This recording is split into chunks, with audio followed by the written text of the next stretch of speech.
Bom, pessoal, nós daremos início agora à nossa quinta aula teórica de anatomia dos animais domésticos, com enfoque à anatomia do sistema cardiovascular e do sistema linfático. Então, eu convido vocês para que juntos nós possamos conhecer e discutir a anatomia, função e os componentes do sistema circulatório.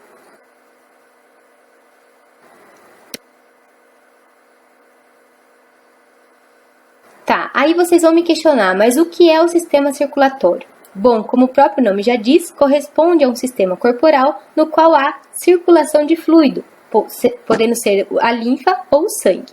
Então, o sistema circulatório ele pode ser subdividido em sistema cardiovascular, onde há circulação de sangue, e o sistema linfático, onde há circulação de linfa.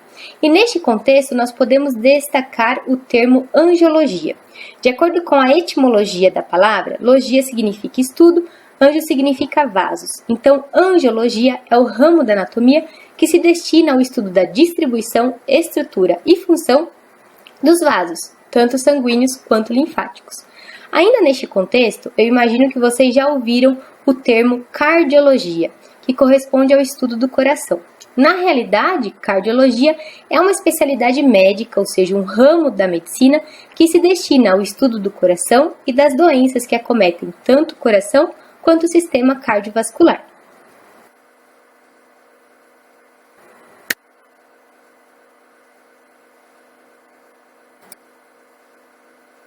Tá, e quais são as estruturas que compõem então o sistema circulatório? Bom, no sistema cardiovascular nós temos o coração, ou também designado como miocárdio, que corresponde ao músculo estriado cardíaco, que tem como função impulsionar o sangue no interior dos vasos sanguíneos.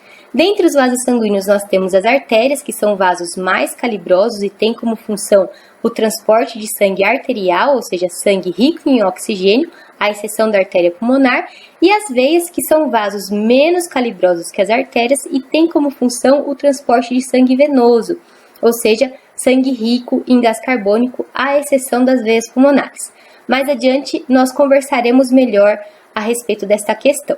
E além disso, integrando o sistema cardiovascular, nós temos o sangue, que é um tecido líquido composto em especial pelo plasma e por algumas células, como os glóbulos brancos e glóbulos vermelhos, além de fragmentos celulares, como as plaquetas. Já o sistema linfático, gente, ele é composto por vasos com fundo cego, que são os vasos linfáticos, que ocorrem associado a órgãos linfáticos, como os linfonodos e o baço. O sistema linfático ele ocorre em paralelo e integrado ao sistema cardiovascular. Então, os vasos linfáticos eles vão recolher o excesso de fluido que extravasa dos vasos sanguíneos para o tecido intersticial e também vão promover a filtração desse fluido nos órgãos linfáticos, removendo assim impurezas e micro-organismos. Posteriormente, esse fluido filtrado ele volta a constituir o sangue.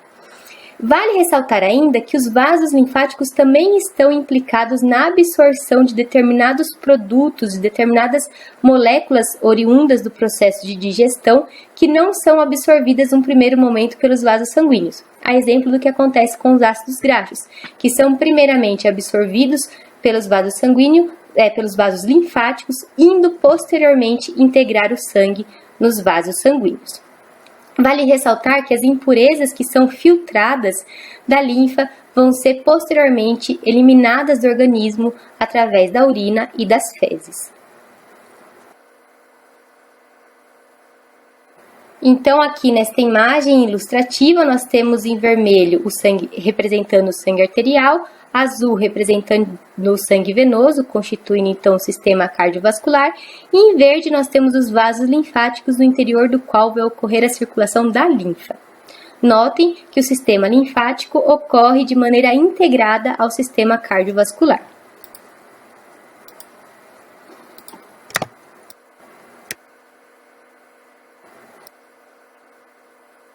E qual que é a importância do sistema circulatório? Bom, gente, o sistema circulatório está implicado basicamente no transporte de substâncias, seja de oxigênio e nutrientes para as células, assim como do gás carbônico e produtos do metabolismo celular que devem ser eliminados do organismo. Além disso, é através do sistema circulatório que ocorre o transporte de hormônios, possibilitando a comunicação endócrina entre células, órgãos, tecidos que se localizam em pontos distintos do corpo animal. É por meio do sistema circulatório também que ocorre o trânsito de determinados tipos celulares, como os glóbulos brancos, que são as nossas células de defesa, e os glóbulos vermelhos, que estão implicados no transporte de oxigênio para as células. E como que ocorre esse fluxo de sangue no interior dos vasos sanguíneos e de linfa no interior dos vasos linfáticos? Bom, a circulação sanguínea é determinada pelo batimento cardíaco, ou seja, é através da contratilidade do músculo estriado cardíaco que ocorre o bombeamento de sangue no interior dos vasos sanguíneos. Agora, para a circulação linfática, não existe um músculo específico que impulsiona a linfa no interior dos vasos linfáticos. Então, a circulação linfática, ela depende de agentes externos. Basicamente, a própria contratilidade do músculo estriado esquelético que ocorre associado ao esqueleto vai determinar uma compressão dos vasos linfáticos, impulsionando a linfa no seu interior. Além disso, outros movimentos corporais, como o próprio processo de respiração e de peristaltismo intestinal, também causam essa compressão nos vasos linfáticos, impulsionando a linfa no seu interior. É importante ressaltar que no interior dos vasos linfáticos ocorrem válvulas que impedem o refluxo da linfa, tá? E esse é o mesmo princípio da drenagem linfática. A drenagem linfática nada mais é do que uma massagem, ou seja, uma compressão manual que impulsiona justamente a linfa no interior dos vasos linfáticos, reduzindo o edema corporal. O que é o edema? O edema corresponde a um acúmulo de líquido no tecido intersticial. Geralmente, quando nós permanecemos muito tempo sentados, numa mesma posição, existe essa tendência de acúmulo de líquido no tecido intersticial devido ao prejuízo da circulação linfática. Por isso, a importância de se exercitar, de se locomover, uma vez que a contratilidade do músculo estriado esquelético auxilia na circulação linfática.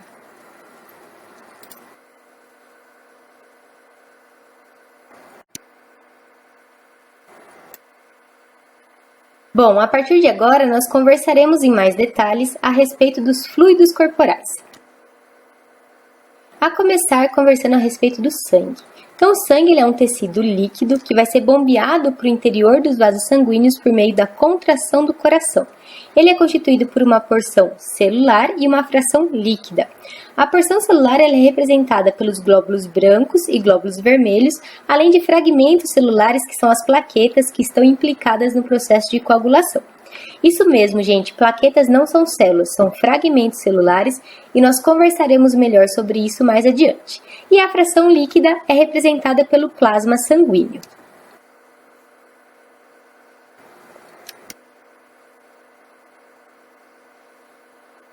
Aí eu pergunto para vocês, mas como que ocorre a formação, a produção do sangue? Bom, o sangue ele é constituído em grande proporção pelo plasma sanguíneo, que é constituído basicamente por água. Então, esse plasma sanguíneo ele vai ser constituído pela água que nós ingerimos, que é absorvida pelo intestino e que vai integrar a corrente sanguínea.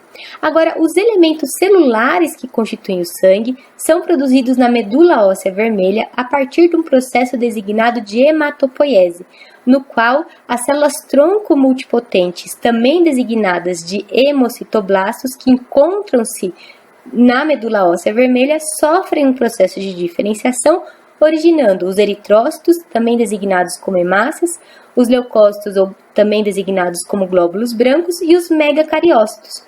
Os megacariócitos são células que vão sofrer fragmentação, originando posteriormente as plaquetas, que estarão implicadas no processo de coagulação.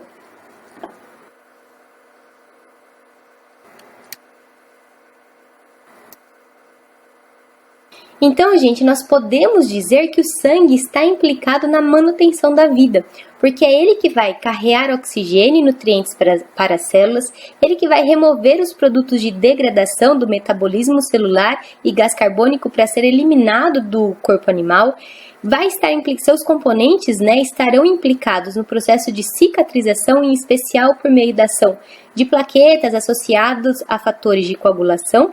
Participa também da defesa do organismo contra agentes invasores, por ação dos glóbulos brancos, Então, o sangue ele é essencial para a homeostase e manutenção da vida.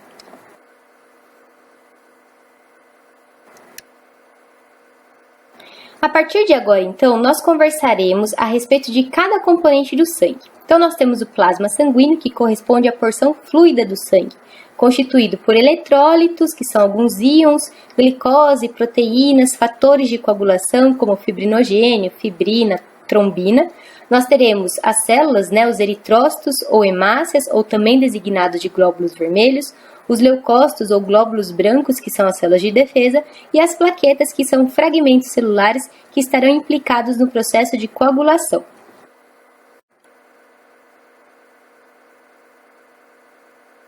Bom, então vamos começar conversando a respeito do plasma sanguíneo. Ele é constituído basicamente por água e algumas substâncias dissolvidas, água em sua maior proporção. Dentre as substâncias dissolvidas, nós temos eletrólitos, que são íons de sódio, potássio, cálcio, entre outros. Nós temos algumas proteínas que estão implicadas na manutenção da viscosidade do sangue, da pressão osmótica, que garante retenção de água no interior dos vasos sanguíneos, garantindo assim a volemia, ou seja, o volume sanguíneo. Dentre as proteínas que ocorrem no plasma sanguíneo, nós podemos destacar os anticorpos, ou também designados como imunoglobulinas, que estão implicados na defesa do organismo contra agentes invasores. Nós ainda temos nutrientes, produtos da degradação, ou seja, do metabolismo celular dissolvidos no plasma. Temos gases. No que diz respeito aos gases, nós sabemos que o oxigênio ele será transportado, ligado pela hemoglobina no interior das hemácias até as células. E o gás carbônico ele é o produto da respiração celular. Ele será eliminado do organismo por meio de 3 vias. Parte do gás carbônico, em torno de 7%, é dissolvido no plasma.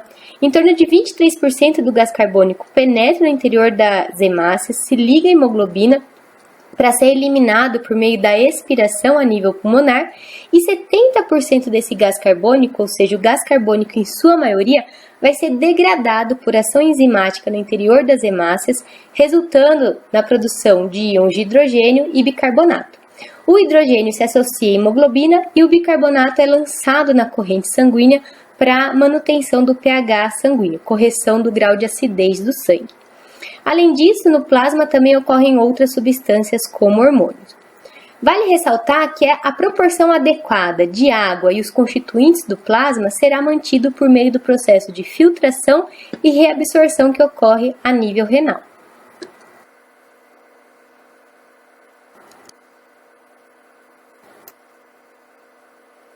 Agora, no dia a dia, em termos práticos, vocês vão ouvir muito falar a respeito de obtenção de soro e do plasma sanguíneo. E qual que é a diferença entre soro e plasma sanguíneo?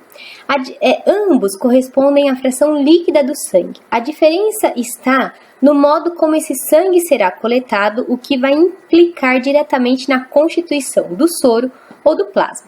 Quando o soro ele é coletado na presença de um anticoagulante, depois que esse sangue ele for centrifugado, nós teremos a obtenção de plasma, ou seja, de todos os constituintes do plasma sanguíneo, incluindo os fatores de coagulação, fibrinogênio, fibrina e trombina. Agora, quando o sangue ele é coletado na ausência de um anticoagulante, o que vai acontecer? Na ausência desse anticoagulante, vai ocorrer a coagulação de todos os fatores de coagulação. Então, fibrinogênio, fibrina, trombina vão coagular, formando coágulos que vão se depositar no fundo do tubo de coleta. Então, nesse momento, por meio desse processo, nós teremos a obtenção do soro. Então, o que é o soro? O soro nada mais é do que o plasma sanguíneo sem os fatores de coagulação que, na ausência do anticoagulante, obviamente coagularam.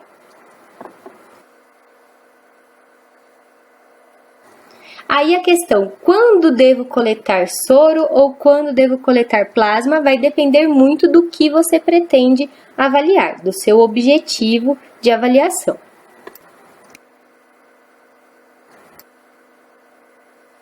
Agora, com relação aos eritrócitos, também designados como glóbulos vermelhos ou hemácias, eles integram a porção celular do sangue e estão implicados basicamente no transporte de oxigênio associado à hemoglobina no interior dessas hemácias. Com relação à morfologia, as hemácias dos mamíferos, elas se diferem das hemácias das aves, répteis, anfíbios e peixes. Trata-se de uma adaptação evolutiva na realidade. Então, nos mamíferos, como vocês podem observar nessa primeira imagem à esquerda, as hemácias elas são redondas, anucleadas e bicôncavas, enquanto que nas aves, répteis, anfíbios e peixes, como vocês podem observar na imagem à direita, as hemácias são nucleadas, ovaladas e convexas. A vantagem da hemácia anucleada é que isso possibilita o transporte de uma maior quantidade de oxigênio e também garante à hemácia uma maior flexibilidade, possibilitando a sua movimentação mais fácil no interior de vasos sanguíneos de menor calibre. Porém, a ausência de núcleo faz com que essas hemácias tenham um tempo de vida útil mais curto. Tá? Nas aves, répteis, anfíbios e peixes, as hemácias conseguem transportar uma quantidade menor de oxigênio em comparação às hemácias dos mamíferos, porém elas têm um tempo de vida útil mais longo devido à presença do núcleo. Então, nos mamíferos, a cada 120 dias, essas hemácias devem ser renovadas, sendo produzidas por meio do processo de hematopoiese na medula óssea. Tá? As hemácias afuncionais ou disfuncionais, que vão perdendo a sua capacidade de transporte de oxigênio e sofrendo alterações morfológicas, são naturalmente removidas por alguns órgãos como o baço e o fígado.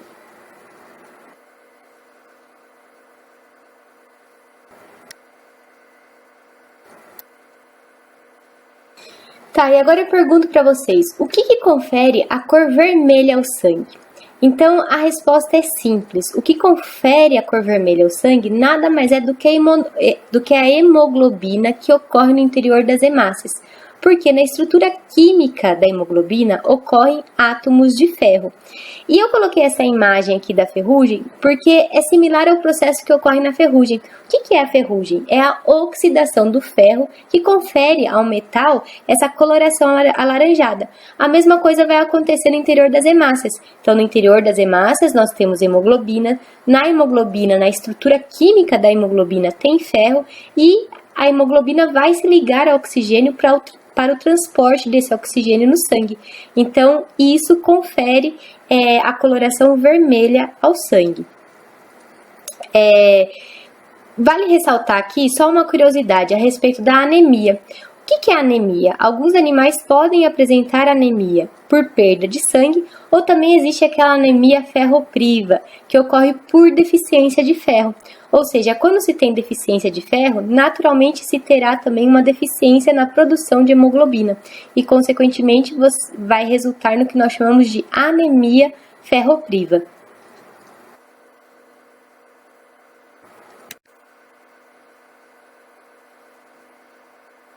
Ainda com relação aos componentes do sangue, nós temos os leucócitos, que também podem ser designados como glóbulos brancos. Eles são menos numerosos que os eritrócitos, porém nucleados. E de acordo com as características do seu núcleo e citoplasma, eles podem ser classificados em dois grupos. Então, nós temos os polimorfonucleares granulócitos, que envolvem os eosinófilos, basófilos e neutrófilos, e os monomorfonucleares agranulócitos, que envolvem os linfócitos e monócitos.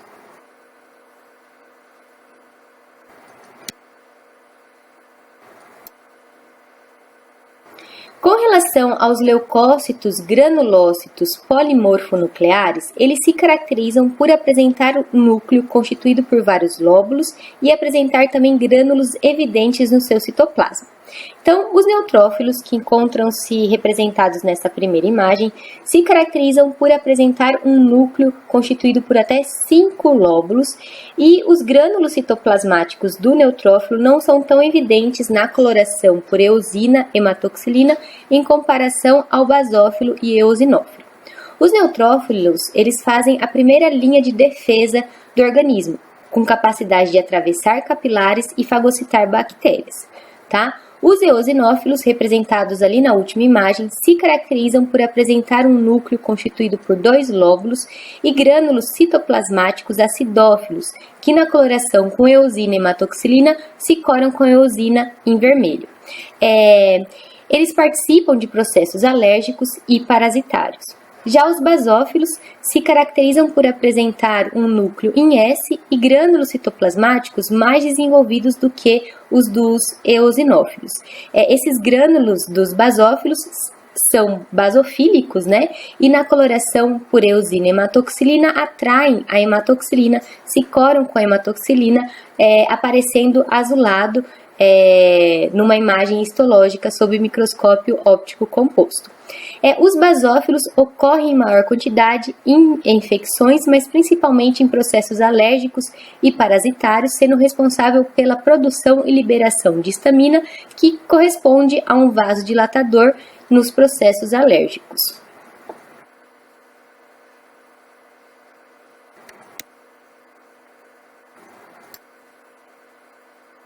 Já os leucócitos, agranulócitos monomorfonucleares se caracterizam por não apresentar grânulos citoplasmáticos e apresentar um núcleo bem desenvolvido. O linfócito, como vocês podem observar nessa imagem, apresenta um núcleo mais desenvolvido que os monócitos. Os monócitos, eles participam em especial da fagocitose de restos celulares e micro-organismos, enquanto que os linfócitos são responsáveis pela produção de anticorpos em processos infecciosos, garantindo assim que numa nova infecção pelo mesmo antígeno, o organismo apresente uma resposta imunológica mais rápida e eficaz. Os leucócitos, de maneira geral, têm por função, então, a proteção do organismo e a eliminação de micro-organismos e estruturas estranhas ao nosso corpo, ao corpo animal.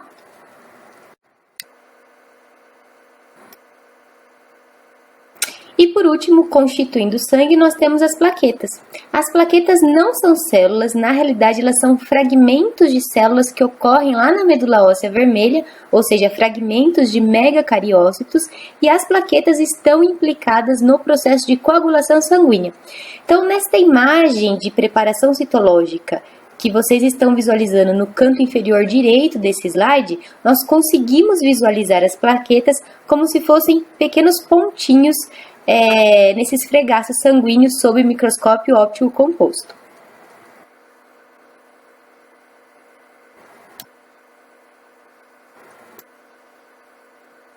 E como se dá esse processo de coagulação sanguínea?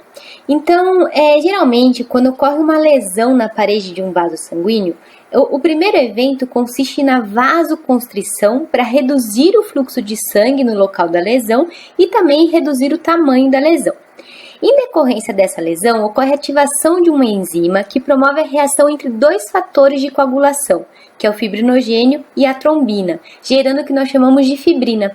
Essa fibrina, ela é uma proteína fibrosa que começa a se depositar no local da lesão do vaso sanguíneo e a ela começam a se aderir plaquetas constituindo o coágulo. É esse coágulo, portanto, que vai estancar o local da lesão. Posteriormente, caso essa coagulação seja bem sucedida, o endotélio do vaso sanguíneo ele passa a se regenerar, se reconstituir. E após a reconstituição, então, da parede desse vaso sanguíneo, esse coágulo ele é dissolvido pela ação de uma outra enzima, que é a plasmina, e a parede do vaso sanguíneo volta a se reconstituir. Então, aqui, nessa imagem, nós temos essa sequência da coagulação, dos eventos que caracterizam a coagulação que eu acabei de descrever para vocês.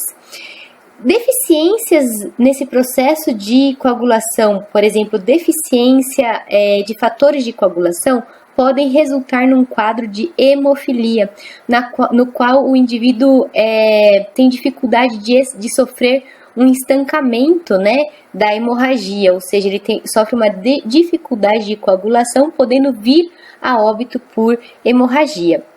E o contrário também é prejudicial. Indivíduos que apresentam facilidade de formação de coágulos, isso pode gerar a formação de trombos que podem se desprender e cair no sistema circulatório, obstruindo vasos sanguíneos, capilares, que podem ter consequências graves também para esses indivíduos.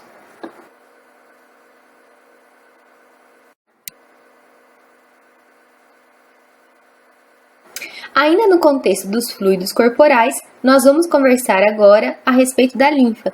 Então, como vocês podem observar nessa imagem ilustrativa, a linfa corresponde a um fluido transparente que extravasa dos capilares sanguíneos para o tecido intersticial, sendo captado pelos vasos linfáticos e constituindo, portanto, a circulação linfática. Vale ressaltar que os vasos linfáticos eles ocorrem em associação aos órgãos linfáticos como linfonodos e baço, onde vai ocorrer a filtração desse fluido, ou seja, remoção de impurezas e micro-organismos e posteriormente esse fluido filtrado volta a integrar a corrente sanguínea.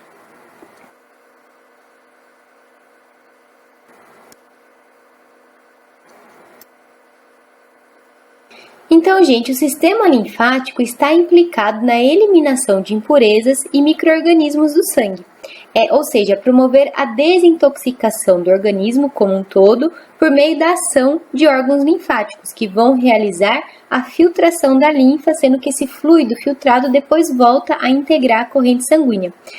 Vale ressaltar que a gente já conversou a respeito que a circulação linfática ela não dispõe de uma musculatura específica que impulsiona a linfa no interior dos vasos linfáticos. Então, a circulação da linfa no interior dos vasos linfáticos depende da ação de agentes externos, da contratura, da contração do músculo estriado esquelético e também dos próprios movimentos corporais.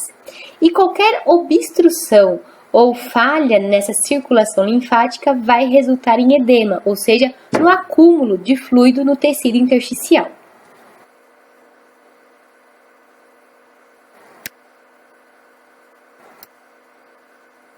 E agora, conversando rapidamente a respeito dos órgãos linfáticos, nós temos os linfonodos, que também podem ser designados como gânglios linfáticos, que são pequenos órgãos no interior dos quais ocorrem células de defesa, como linfócitos e macrófagos. Esses linfonodos, eles encontram-se conectados a uma rede de vasos linfáticos e eles estão, portanto, implicados em realizar a filtração da linfa para a remoção de impurezas e micro-organismos. Então, eles constituem o sistema de defesa do organismo.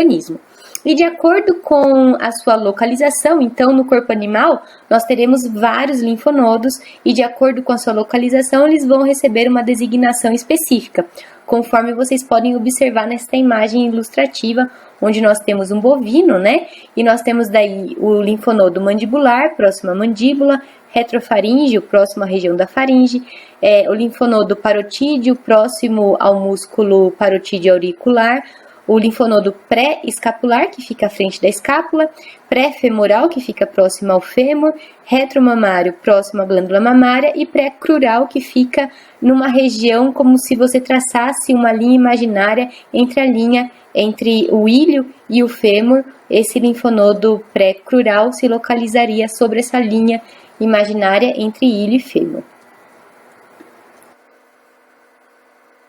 Não existem apenas estes linfonodos, tá ok? Esses são apenas alguns exemplos.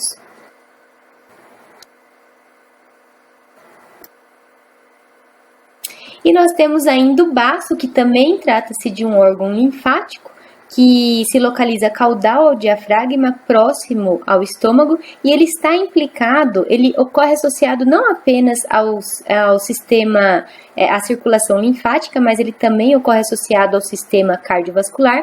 Então, o baço ele está implicado na filtração da linfa e também do sangue. Desse modo, ele faz a filtragem tanto da linfa quanto do sangue, removendo agentes infecciosos e também eritrócitos disfuncionais ou afuncionais que ocorrem no sangue. E também o baço está implicado na produção de algumas células de defesa, como linfócito e monócito. Então, trata-se de um órgão que integra o sistema de defesa do corpo animal.